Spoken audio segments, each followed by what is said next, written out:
오늘 우리가 함께 나눌 하나님의 말씀 이사야 41장 8절부터 10절까지의 말씀입니다. 우리 인간들이 가진 욕심이 있지요. 그런데 우리가 뭔가 얻기를 바라고 이루기를 원하는 그런 우리의 의지가 사실 굉장히 강합니다. 그런데 그 중에서 인간이 가지고 있는 의지 중에서 가장 강한 것은 아마도 성공을 향한 의지라는 생각이 듭니다. 성공하기를 원하는 마음, 누구에게나 있죠. 아니, 세상에 누가 어떤 일을 하면서 실패하기를 원하는 사람 누가 있겠습니까? 다 잘 되기를 원하고 성공하기를 바라는 마음 누구에게나 있어요. 다 성공을 원합니다. 저도 그래요. 뭐 저라고 예외겠습니까? 저에게도 제가 평생 목회자로 살아왔는데 저에게도 사실 그런 의지가 있어요. 욕망이 있습니다. 목회자로서 성공하고 싶은 의지가 있습니다. 자, 그러면 과연 뭐가 성공이고 뭐가 실패일까요? 우리는 어떤 것을 성공이라고 평가하고 어떤 것을 실패라고 평가합니까? 이게 이제 사람마다 다 다르지요. 자기 나름대로 성공과 실패를 가늠하는 기준을 가지고 있습니다. 여러분은 어떤 기준을 가지고 있는지 모르겠어요. 뭐 예를 들어 보지요. 우리 자녀들 학교 다니면서 시험을 봅니다. 자, 그러면 시험을 보면서 어떤 아이들은 시험 결과를 받아들고 만족해요. 야, 시험 잘 봤구나. 그러면 성공했다고 생각할 겁니다. 반면에 많은 학생들은 자기가 원하는 점수를 얻지 못했기 때문에 실패했다고 생각하지요. 심지어 자살까지 하는 경우가 생깁니다. 자, 그러면 과연 우리 아이들에게, 학생들에게 시험 성적이 인생의 성공과 실패를 가늠하는 기준이라고 말할 수 있을까요? 이게 잘 생각해야 돼요. 오늘 우리가 기준을 어디에 두느냐 하는 것은 대단히 중요한 문제입니다. 잘못된 기준을 가지고 있으면 뭐가 성공이고 뭐가 실패냐 하는 부분에서 내 기준이 잘못되어 있다면 실제적으로는 실패한 것임에도 자기 기준에 따라서 성공했다는 착각 속에 자기 교만에 빠지게 됩니다. 또 그 잘못된 기준 때문에 어떤 분들은 필요 없는 열등감 속에서 절망하고 그 인생을 불행하게 살아가기도 합니다. 오늘 이 기준을 어떻게 잡는가가 굉장히 중요한데요. 나는 과연 성공과 실패에 대해서 어떤 기준을 갖고 있을까? 우선 여러분, 우리가 생각해 볼 것이 성공에는 여러 가지 측면이 있다는 겁니다. 우선 첫 번째로 목적으로의 성공이 있습니다. 그러니까 이것은 뭔가 어떤 일을 시작할 때 그 시작이, 그 목적이 선한 것이라면 결과에 상관없이 그것을 성공으로 여기는 겁니다. 목적이 선한 것이기 때문에. 두 번째로 과정으로서의 성공이 있습니다. 진인사 대천명이지요. 그러니까 이게 어떤 결과가 주어졌느냐 이걸 따지기 전에 나는 그 일을 위해서 최선을 다했다면 그러면 그것은 과정에서의 성공이라고 말할 수 있는 겁니다. 세 번째, 결과로서의 성공이 있습니다. 그 일이 마무리되었을 때 일의 결과가 좋고 또 아주 가치 있는 열매를 맺었다면 그것은 결과에 있어서 성공이다. 이렇게 말할 수 있는 것입니다. 자, 그런데 우리는 이런 성공의 여러 가지 측면이 있어요. 처음에 목적으로의 성공이 있고 과정으로서의 성공이 있고 결과에서의 성공이 있는 겁니다. 그런데 많은 사람들은 이렇게 성공에 대한 목적이나 과정이나 결과에 따른 다양성들은 전혀 고려하지 못하고 오직 하나, 뭐로 가도 서울만 가면 된다. 결과만 놓고 생각하기 마련입니다. 목적 필요 없지요. 과정 무시해 버립니다. 어찌 됐건 간에 결과만 좋으면 그걸 가지고 성공과 실패를 가늠하는 경우가 대부분이라는 겁니다. 이거는 잘못된 거예요. 이런 기준, 결과만 가지고 평가하는 것은 대단히 위험한 기준입니다. 그 기준이 오늘 우리의 인생을 얼마나 왜곡하는지 몰라요. 실패하지 않은 인생을 정말 처참하게 만드는 기준입니다. 성공하지도 못한 것인데 그것을 성공이라고 합리화시켜주는 그런 기준이 될 수 있는 거예요. 잘못된 기준입니다. 인생을 왜곡시키는 기준이에요. 흔히 인생을 평가할 때 인생은 연극이다 하는 말을 합니다. 저는 참 그 인생을 연극에 비유하는 거 참 적절한 표현이라고 생각이 돼요. 사실 우리는 그래요. 인생이라고 하는 연극 무대에서 연기하는 배우와 같다 하는 생각이 들어요. 자, 그런데 만일 정말 내 인생이 하나의 연극이라고 하면 그렇잖아요. 이게 연극 무대에서 보면 등장인물들이 다 제각각입니다. 맡은 역할도 달라요. 그 연극 속에서 자기가 가지고 있는 배역의 신분도 다릅니다. 어떤 배역은 돈 많은 배역도 있고 가난한 배역도 있고 높은 신분의 배역도 있고 가지각색이지요. 그 배역이 다 다릅니다. 그런데 우리가 그 연극을 보면서 그 연극에 나오는 높은 신분, 뭐 왕이라든지 고관 대작들이라든지 뭐 그런 높은 신분의 배역을 맡은 사람을 성공했다고 여기고 좀 종이나 하인이나 가난한 사람이나 이런 역할을 맡은 사람들은 실패했다. 여러분 그렇게 말할 수 있나요? 연극에서 돈 벌고 출세했으니 성공했다고 또 그 반대 망한 사람은 그런 사람은 실패했다고 그렇게 생각하는 경향이 오늘 우리들에게 있어요. 그게 일반적입니다. 그러나 연극에서 보세요. 여러분 그 배역의 신분은 하나도 중요하지 않습니다. 왕이나 뭐 돈 잘 버는 사람들 그런 사람들이 항상 주인공으로 나오는 것도 아니에요. 주인공의 역할을 맡은 사람은 낮은 신분이기도 해요. 가난한 사람일 수도 있습니다. 그러니까 그 배역을 맡은 사람의 재산 유무에 따라서 성공 실패를 가를 수는 없는 겁니다.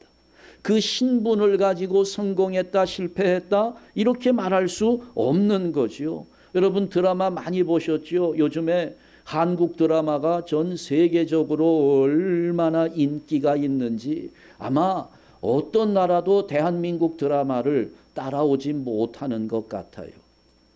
안타깝게도 제가 드라마를 잘 보지 않아서 예를 들고 싶은데 옛날 거밖에는 예를 들 게 없어요. 옛날에 제가 보았던 드라마 중에 한명회라는 드라마가 있었습니다. 그런데 그게 이제 사극이지요. 사극인데 세조의 왕위 찬탈을 배경으로 합니다. 그러니까 왕의 자리를 놓고 자기 조카를 죽이면서 자기가 왕이 되는 그런 스토리를 가지고 드라마를 만들었어요. 그런데 왕위 찬탈을 배경으로 하지만 주인공은 수양대군이 아니에요. 거기에서 나오는 주인공은 수양대군의 참모였던 한명회라는 사람이 주인공입니다. 또 닥터 지바고라는 것도 있지요. 영화. 이것도 보면 러시아의 공산혁명이 이루어지는 것을 배경으로 하고 있지만, 그렇다면 레닌이 주인공으로 나와야 되는데 레닌이 주인공으로 나오지 않습니다. 제가 아주 재밌게 보았던 것 중에 대장금이라는 드라마가 기억이 나요. 아주 인기가 많았습니다. 근데 여러분, 이게 사극이니까 왕이 나오고 대신들이 나오고 뭐 이래요. 그런데 그 사극에서 주인공 왕도 아니고 무슨 대감님도 아니고 마님도 아니지요. 그냥 하찮은 궁녀가 주인공입니다. 자, 이런 드라마들 한번 여러분 생각해 보세요. 왕은 높은 사람으로 나왔으니까 성공한 배우고, 대장금은 낮은 신분으로 나왔으니까 실패한 배우일까요? 여러분, 거기서 가장 성공한 배우는 누구였습니까? 왕은 기억도 나지 않아요. 누가 맡았는지도 잘 몰라요. 대장금은 지금까지도 그 유명세를 유지하고 있는 겁니다. 이게 그러니까 연극에서는 맡은 역할이나 뭐 이런 신분 그런 것이 중요한 것이 아니라, 내가 높은 신분을 맡았건 낮은 신분을 맡았건 돈 많은 사람의 역할이건 가난한 사람의 역할이건 내가 맡은 그 역할 속에서 그 인물의 성격을 얼마나 잘 표현하는가, 이게 이제 성공의 기준입니다. 그렇다면 여러분, 성경을 보세요. 성경에 많은 사람들이 등장합니다. 자, 이 사람들 다 이게 하나님께서 설정해 놓으신 역사의 무대에서 하나님의 섭리라고 하는 절대적인 각본을 따라 움직인 사람들입니다. 그래, 그 가운데에서 하나님의 각본에 따라서 자기에게 맡겨진 역할을 잘 수행한 사람은 이게 성공한 사람이 되는 거예요. 이게 중요한 부분입니다. 똑같습니다. 오늘 우리 인생의 무대에서도 우리에게 주어진 하나님의 섭리가 있어요. 그게 각본입니다. 그 하나님의 각본을 따라서 우리가 움직이고 있는데, 그렇다면 내가 인생 속에서 왕의 역할을 감당하든 하인의 역할을 감당하든 아니면 무슨 장사꾼으로 나오든 상관없이 여러분, 그 배역을 정하는 분은 하나님이세요. 거기에 내 의지가 개입될 여지가 없습니다. 여기에는 어떤 역할을 맡든지 간에 나로서는 선택의 여지가 없는 거예요. 다만 우리는 나라고 하는 나 자신에게 주어진 현재의 역할을 맡고 있는 겁니다. 이것과 관련해서 우리가 깨달아야 될 것들이 몇 가지 있어요. 첫 번째, 하나님은 내 인생의 무대에서 나를 주인공으로 하여 각본을 쓰신다는 겁니다. 하나님의 섭리 속에서 내 인생의 주인공이 나라는 겁니다. 물론 하나님 전체의 역사를 보면 내 인생의 연극에서 내가 맡은 역할은 별거 아닐 수도 있어요. 여러분 보면 영화나 이런 데서 보면 엑스트라들 나오잖아요. 지나가는 사람 1, 지나가는 사람 2 이런 거 있을 수 있어요. 그러니까 우리가 하나님의 전체적인 연극 무대에서 보면 나에게 주어진 역할이 지나가는 사람 1일 수도 있어요. 그런데 최소한 그 크게 보면 별거 아닌 것처럼 보이지만 하나님이 감독하시는 내 인생의 무대로 좁혀서 생각하면 하나님은 나를 내 인생 드라마의 주인공으로 세우신다는 겁니다. 따라서 이 인생 무대에서 내가 맡고 있는 신분은 중요하지 않습니다. 주인공으로서 중요한 것은 나에게 맡겨진 역할입니다. 신분이 중요한 것이 아니에요. 내가 지금 하나님께서 나에게 맡겨주신 역할을 잘 감당하고 있다면 그건 성공이라는 거지요. 지나가는 사람 일밖에 되지 않는 것 같아도 그걸 잘 지나가야 되는 거예요. 괜히 지나가면서 쓸데없는 말하고 괜히 지나가면서 돌멩이 한번 걷어차다가 발가락 다치고 이러면 안 되는 거지요. 내가 지나가는 사람 일로서 그 전체적인 영화나 연극에 도움이 될 수 있다면 그러면 그 사람은 엑스트라로서 성공하는 겁니다. 그런데 전체적으로 보면 엑스트라이지만 내 인생이라고 좁혀놓고 보면 나는 하나님의 연극 속에서 성공한 배우가 될 수 있다는 겁니다. 내가 어떤 자리에 앉았느냐가 중요하지 않아요. 내가 이 역할을 얼마나 성실하게 수행하는가가 중요한 겁니다. 오늘날 우리가 배우들을 평가하는 것도 그렇잖아요. 자기 역할을 잘하는 배우를 훌륭한 연기자라고 합니다. 드라마를 보면서도 늘 여러분 감탄하는 게 뭐예요? 스토리 때문에도 감동이 되지만 그 배우가 자기의 그 역할을 정말 사실인 것처럼 진짜인 것처럼 그렇게 연기할 때 연기하는 그 배우가 우리에게 감동을 주는 거지요. 그 인물의 성격이나 그 드라마의 분위기나 이런 것들을 잘 표현해내면 우리는 그 연기자를 능력이 있다고 아주 훌륭한 연기자로 인정해 주는 겁니다. 마찬가지로 하나님의 섭리 속에서 성실하게 사는 사람들에게는 세상 사람들이 성공이다, 실패다 말하는 그런 기준이 아니고 세상 사람들은 그게 성공이다, 그건 실패다라고 말할 수 있지만 우리는 하나님의 섭리 속에서 내가 성실하게 나에게 주어진 역할을 감당했기 때문에 세상 사람들의 성공이나 실패나 둘 다 우리에게는 위대한 것이 되는 겁니다. 하나님의 섭리 속에 내가 그것을 감당한 것이기 때문에 그래요. 그러니 우리가 인생에서 누가 성공한 사람이냐를 생각할 때 하나님께서 만들어 놓으신 각본에 따라서 자기의 역할을 잘 감당하는 사람은 성공한 사람이라는 겁니다. 인생의 승리자가 되는 겁니다. 따라서 오늘 우리에게 가장 중요한 문제는 여기에 있는 겁니다. 나는 하나님의 뜻에 따라서 얼마나 성실한 삶을 살고 있는가, 이것이 중요한 거예요.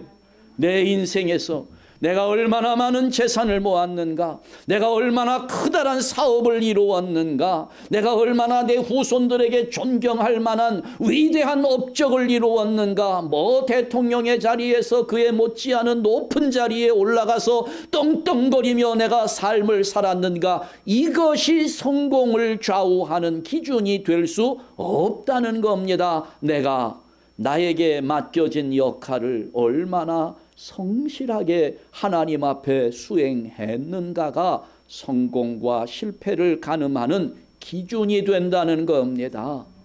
우리 교회도 저는 똑같이 생각합니다. 세상에 많은 교회가 있는데 큰 교회가 있고 위대한 일을 하는 교회도 있고 그런 엄청난 교회들도 있는데 우리 교회는 왜 이렇게 힘이 부족하고 연약하고, 그러니 그런 큰 교회들은 성공한 교회, 성공한 목회자고 이렇게 좀 연약한 교회, 부족한 이순한 목사는 실패한 교회요, 실패한 목회자인가? 그렇게 생각하지 말자는 겁니다. 저를 변호하고자 함이 아니에요. 여러분, 우리 교회는 하나님께서 우리 교회만의 역할을 부여했습니다. 그렇다면 우리는 우리 교회가 맡은 역할을 잘 감당하면 그것으로 성공한 교회가 되는 것입니다. 얼마나 많은 사람을 모아서 얼마나 큰 돈을 가지고 아름다운 예배당을 지었느냐, 이거 아니에요. 우리에게 맡겨진 역할은 그야말로 지나가는 사람 일일 수도 있어요. 함께 지나가는 가운데 예를 들어 10명이 지나가면 그것도 바깥이나 앞에 서 있는 사람도 아니고 그 한가운데 서 있어 가지고 영화에서는 얼굴조차 나오지 않는 그런 배역일 수도 있습니다만, 그러나 그 사람에게도 주어진 역할이 있으니 우리에게 주어진 역할이 그것이라 할지라도 지나가는 사람 일이 아니라 10명 중에 파묻혀 있는 눈에 보이지도 않는 그런 사람의 역할이라 할지라도 나에게 맡겨진 역할을 우리가 성실하게 감당한다면 여러분, 우리 교회는 성공한 교회라는 겁니다. 이것이 오늘 우리의 기준이 되어야 하는 겁니다. 그러면 대형 교회가 아니라도 오케이예요. 얼마든지 부족한 가운데에서 우리가 해야 할 일들을 성실하게 감당해 나아가면 하나님은 그런 우리 교회를 보시며 기뻐하시고 박수 쳐주시고 얼마나 우리들을 사랑해 주실까 하는 생각이 드는 겁니다. 우리 교회가 그런 교회가 될 수 있기를 바랍니다. 우리 한샘교회 성도 여러분들 모두가 각자에게 주어진 인생의 무대에서 하나님께서 세우신 주인공으로 우리 하나님의 뜻을 따라 성실하게 살아가는 인생의 승리자들 될 수 있기를 주님의 이름으로 축원합니다. 두 번째, 그렇게 나를 주인공으로 세우신 인생의 무대에는 하나님의 임재와 축복이 약속되어 있다는 것입니다. 참 요즘에 안타까운 일들이 많지요. 인생에 실패했다고 절망하면서 자기 목숨까지 버리는 사람들을 봐요. 그게 성공의 개념을 잘못 이해했기 때문에 그런 결과가 나타납니다. 나는 실패자구나. 나는 실패했다고 비관하는 사람들이 참 많습니다. 그러나 여러분, 오늘의 삶에서 성공하지 못했으니 나는 인생의 패배자라고 생각하면서 풀이 죽어 있는 사람들에게 주시는 하나님의 말씀이 여기 있어요. 자, 보시죠. 10절 말씀입니다. 이미 우리가 암송했던 구절인데요. 두려워하지 말라. 내가 너와 함께함이라. 놀라지 말라. 나는 내 하나님이 됨이라. 내가 너를 굳세게 하리라. 참으로 너를 도와주리라. 참으로, 우리 다 같이, 나의 의로운 오른손으로 너를 붙들리라. 아멘.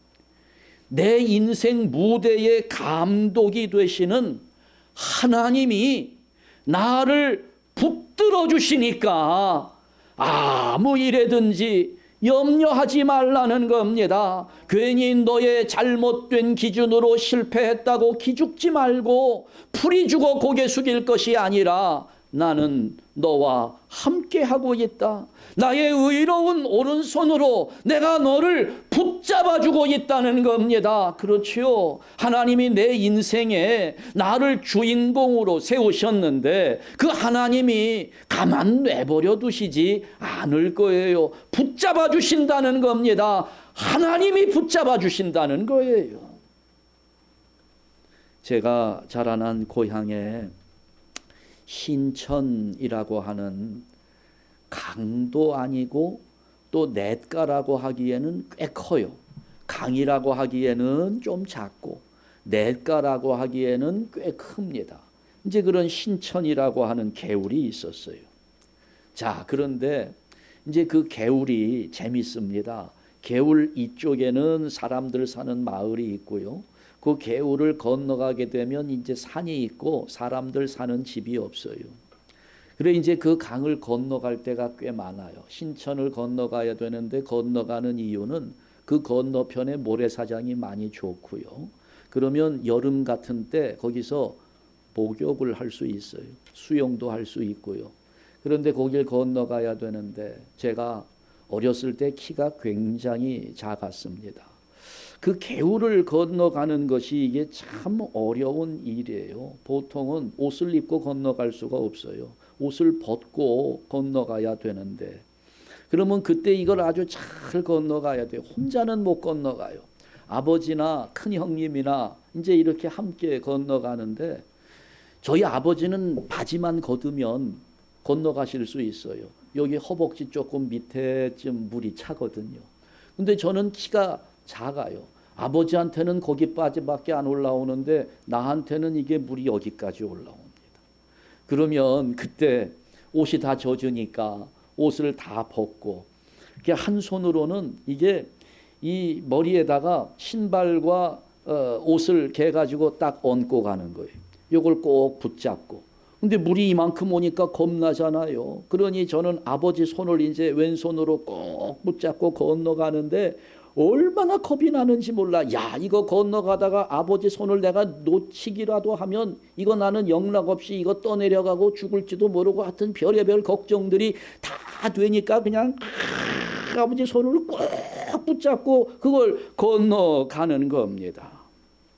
그런데 언제부턴가 그게 두려움이 사라져요. 긴장된 마음이 풀어졌습니다. 그 깨달음이 온 거예요. 아, 나는 이거 떠내려갈까 봐 아버지 손을 내가 꼭 붙잡고 건너갔는데 가만히 보니까 내가 아버지를 붙잡고 건너간 것이 아니라 아버지가 나를 붙잡고 건너가신 거구나 하는 깨달음이 오니까 그때부터 걱정이 안 되더라고요. 그렇잖아요. 여러분, 우리가 알 수 있어요. 어때요, 여러분? 제가 아버지를 붙잡고 갔을까요? 아버지가 저를 붙들어 주셨을까요?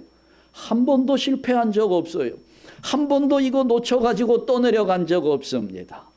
이유는 내가 꼭 붙잡아서가 아니라 아버지가 나를 붙잡아 주셨기 때문입니다. 그런데도 그 어린 마음에는 아버지가 나를 붙잡아 주고 계신다는 사실은 깨닫지 못하고 내가 그냥 아버지를 꼭 붙잡고 건너가야 됐다고 그렇게 애를 썼는데 그게 아니었더라는 거죠. 오늘 우리는 인생의 강을 건너야 할 사람들입니다. 그런데 우리가 연약해요. 건너가기는 해야 되는데 이 인생의 강을 건너가는 것이 두렵기도 하고 염려도 됩니다. 그러나 여러분, 우리 분명하게 기억해 두십시다. 전능하신 하나님께서 강한 의로운 오른손으로 나를 붙들어 주신다는 사실, 내가 붙들고 건너가는 거 아니라는 거지요. 하나님이 의로운 오른손으로 나를 확실하게 붙잡아 주신다는 사실을 믿으시기 바랍니다. 오늘 9절 말씀에서도 이렇게 이야기하시잖아요. 내가 땅끝에서부터 너를 어떻게 해요? 붙들어 주신다는 겁니다. 땅 모퉁이에서부터 너를 부르고 내게 이르기를 너는 나의 종이라 내가 너를 택하고 싫어하여 버리지 아니하였다 하였노라 하시면서 주신 10절 말씀이 이 말씀인 거예요. 나의 의로운 오른손으로 너를 붙들리라.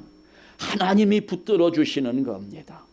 그러니 우리가 인생의 강을 건너가면서 휩쓸려 내려갈 일이 없어요. 하나님이 붙들어 주시기 때문에 내 인생에서 내가 주인공으로 역할을 감당해 나아가며 실패할 일이 없어요. 하나님이 붙들어 주시기 때문에 실패할 일 없습니다. 두려워하지 말라는 거예요. 놀라지도 말라. 당황하지도 말아라. 어떤 문제가 너를 괴롭힌다 할지라도, 아무리 험산 줄령이 네 인생을 가로막고 있다 할지라도 두려워하지 말라는 거예요. 당황하지 말아라. 왜요? 내가 너를 붙들고 있기 때문에, 나는 너의 하나님이기 때문에 너는 걱정하지 않아도 된다는 겁니다. 여러분, 오늘 우리가 참 이 세상 이 시대를 살아가는데 어려운 일들, 힘든 일들이 정말 많지요. 우리를 실망하게 하는 것, 걱정하게 하는 것들이 많아요. 그러나 여러분, 그래도 용기를 내시고 힘내세요. 하나님이 나를 붙들어주고 있으니까. 아주 정치 않은 사람들 보면 속이 터집니다. 뒤집어질 것 같아요. 내가 해도 저거보다는 잘할 것 같다는 생각이 들 만큼 한심해 보여요. 경제는 또 어떻습니까? 물가는 오르고 렌트비는 왜 이렇게 비싸며 그 렌트비 내는 날은 왜 그렇게 빨리 돌아오는지. 참, 이게 돈 때문에 생기는 상처는 얼마나 오래 가는지 몰라요. 팬데믹 때 벌써 한 3년 지났잖아요. 그때 가스를 넣을 때마다 상처를 받아요. 가서 가스를 넣는데 가스값이 막 6불 57불까지 막 되니까 이 가스를 넣으면서 반만 채울까 3분의 1만 채울까 막 갈등하는데, 아니 그 자체가 이게 마음에 상처가 되는 거예요. 그 상처가 지금도 남아 있어요. 가스 넣으러 가기도 싫어요. 요즘도. 요즘은 좀 낮아졌는데도 그 상처가 있는 거죠. 경제가 왜 이렇게 어렵고 물가는 오르고 화나는 일들이 여기저기에서. 근데 여러분, 화내지 맙시다. 물가 아무리 올라가도 괜찮아요. 아무리 큰 문제가 있어도 괜찮습니다. 왜냐하면 지난 주일 제가 설교했지요. 그 문제를 녹이는 안전한 요새가 여기 있으니까 걱정하지 않아도 돼요. 근데 우리는 착각해요. 내가 이 문제가 있어서 이 문제를 해결해야 되는데, 이 문제를 해결해야 내가 편하게 살 수 있는데. 근데 여러분, 이거 착각이에요. 그 문제 해결하면 편해질 거라고요? 그 문제 해결하잖아요. 더 큰 문제가 또 와요. 산 하나 넘으면 더 높은 산이 있는 겁니다. 애들 하는 말로 쓰레기차 피하면 똥차가 온다니까요. 착각하지 마세요. 문제 해결하면 될 것 같다고요? 여러분 지금까지 인생 오래 사셨죠? 오래 사신 분들 뭐 70년, 80년 살아오셨는데 생각해 보세요. 여러분 지금까지 인생 살아오면서 문제가 있었을 때 그 문제 해결하고 여기까지 오셨습니까? 여러분이 문제 해결한 거 몇 가지나 있어요? 지금 생각해 보니까 저는 그래요. 많은 문제가 있었어요. 그런데 지금까지 살아왔어요. 그 문제 해결하지 않았는데 그 문제가 지금의 내 인생에 영향을 별로 주지 않아요. 상관없어요. 여러분, 문제 해결되는 것이 답이라고 생각하면 착각입니다. 문제는 해결되는 것이 답이 아니라 문제는 넘어서는 것이 답입니다. 넘어가면 돼요. 지나가면 됩니다. 우리 해결을 못한 문제 수두룩해요. 그러나 기억도 나지 않아요. 지금 살아가는데 아무 지장 없습니다. 문제를 녹이는 것은 그걸 의미하는 거예요. 세상에 있으면 그 문제 때문에 고민이 됩니다. 그 문제 때문에 괴롭습니다. 그러나 그 문제를 녹이는 안전한 요새, 믿음의 이 자리에 오게 되면 그 문제가 커도 내가 괜찮은 거예요. 그 문제가 아무리 나를 힘들게 하는 현실을 만들어내도 나는 그 문제를 넘어설 수 있는 힘을 하나님께 받는 겁니다. 그 증거가 여기 말씀에 있는 거지요. 나의 의로운 오른손으로 너를 붙들리라 이야기합니다. 아무리 주변 사람들이 나를 힘들게 하고 내 마음을 괴롭게 만들어도 괜찮아요. 참읍시다. 견뎌냅시다. 그것 때문에 막 화내고 마음의 상처를 쌓고 그러지 않아도 돼요. 아무리 물가가 올라도, 아무리 나를 협박하는 사람이 있어도, 나를 괴롭게 하는 사람들이 주변에 득실득실 거려도 괜찮습니다. 하나님이 나와 함께 하시니까, 하나님이 나의 하나님이 되시니까 억울하게 생각할 것도 없고 그것 때문에 분노할 이유도 없는 겁니다. 우리 모두는 각자가 하나님의 감독 아래 내 인생에서 주인공 역할을 하는 사람들입니다. 그리고 그 주인공인 여러분을 하나님이 오른손으로 붙잡아 주시고 있습니다. 우리가 이 믿음을 가지고 지금까지 잘못된 기준 때문에 실망했던 성공과 실패의 문제를 털어버리고 나의 하나님, 나를 붙들어 주시는 하나님께 감사하면서 하나님의 섭리를 따라 성실하게 충성하는 인생의 승리자들 되시기를 주님의 이름으로 축원합니다. 기도하겠습니다. 하나님 아버지, 우리와 함께 하시는 하나님의 전능하신 손길을 확신하며 감사를 드립니다. 이제까지 우리는 어리석게도 세상의 물질적인 기준으로 성공과 실패를 가늠했습니다. 그러나 이 시간에 하나님은 나를 내 인생 무대의 주인공으로 세우셨음을 깨달았습니다. 하나님, 주인공답게 열심히 내게 주어진 삶의 영역에서 최선을 다하는 삶을 살기를 소원합니다. 거듭되는 세상에서의 실패 속에 되는 일 하나도 없다고 불평하며 절망하는 대신 이제부터는 하나님의 지혜를 가지고 권능의 오른손으로 나를 붙잡아 주시는 하나님을 확신하며 하나님과 동행하는 삶을 살게 하여 주시옵소서. 우리 모두가 인생의 승리자로 하나님의 영광을 드러낼 수 있도록 은혜와 복을 허락하여 주옵소서. 세상 끝날까지 우리와 함께하리마 약속하신 예수 그리스도의 이름으로 기도하옵나이다. 아멘.